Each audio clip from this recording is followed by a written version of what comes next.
Time now for the morning rush. Albuquerque police are investigating a crash involving a pedestrian and an Albuquerque fire engine. Now, police say at around 2 this morning, the fire rescue units were heading to a structure fire. That's at 2500 University Boulevard. That's when Engine 3 struck a pedestrian north on University past Lomas. Rescuers on board the engine, they were able to get out and try to render aid to the pedestrian, but APD says that person died on scene. Bernalillo County is hoping to get more than $17 million from the state to help fund at least a dozen road projects. One big item is $1.2 million to help fund Phase 3 of the Bridge Boulevard makeover. Another big ticket item, Atrisco Vista construction. If the funding is approved, the county hopes to start the projects next year.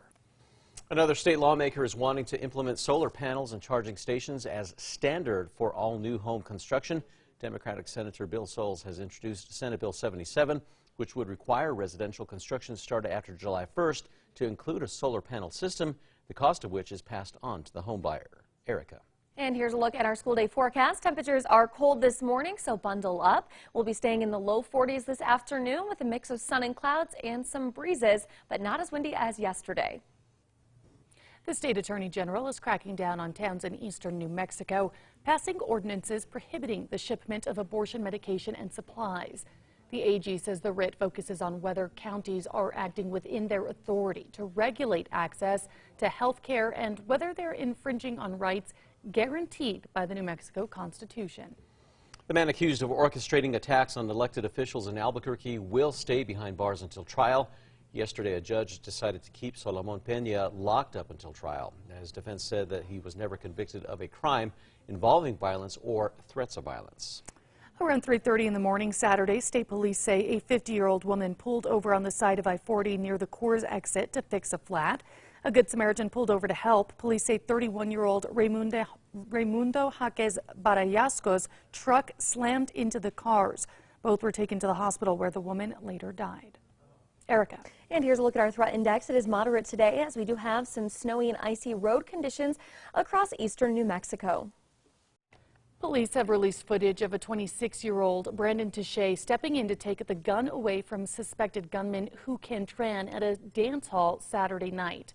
Police say Can-tran opened fire at that dance hall earlier during a Chinese New Year celebration. 11 people were killed in the first attack. Another man is behind bars right now after authorities say that he shot and killed 7 people in Half Moon Bay, California. Police say that alleged gunman turned himself in shortly after the killings. Meanwhile, there was also another shooting last night in California at an Oakland gas station. Police say that 1 victim was killed and 7 more were injured. A lack of competition in the ticketing industry will be the focus of a Senate Judiciary Committee hearing today. The hearing comes after issues on Ticketmaster's website in November left thousands of Taylor Swift fans unable to buy tickets to her upcoming tour. Erica. Traffic. The maps are looking clear, no accidents or slowdowns. And here's a live look over the Big Eye. It is a busy morning out there and no weather issues for that area. Well, we all think that our children are the brightest, but one mom in the UK probably has many families beat. Little Teddy Hobbs there is the UK's youngest member of Mensa. That is the largest and oldest IQ society in the world. Well, he qualified after completing a Mensa IQ test with a score of 139 out of 160. He did that at the age of 3. Time now for the 5 facts. At number 5, one local volunteer group is helping those living on the streets stay warm. They've opened up warming centers, including this one at the Mesa Verde Community Center, which we told you about yesterday. They offer coffee and food along with donated cold weather clothing and supplies. People can find out when and where the warming centers are set up by calling 311. At number 4, a state lawmaker is wanting to implement solar panels and charging stations as standard for all new home construction. Democratic Senator Bill Soules has introduced Senate Bill 77, which would require the residential construction starting after July 1st to include a solar panel system. The Home Builders Association expressed concerns about that bill, saying that it would drastically increase the building costs, which of course would then be passed on to the home buyer.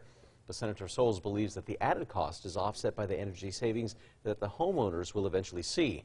Senator Soules has a similar bill requiring solar panels at new public schools.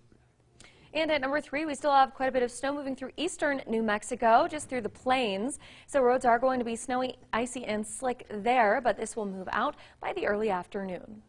At number 2, the man accused of orchestrating attacks on elected officials in Albuquerque will stay behind bars until trial. Solomon Pena is accused of paying 4 men to shoot at the homes of County Commissioners Debbie O'Malley and Adrian Barboa, along with House Speaker Javier Martinez and State Senator Linda Lopez, all of them Democrats.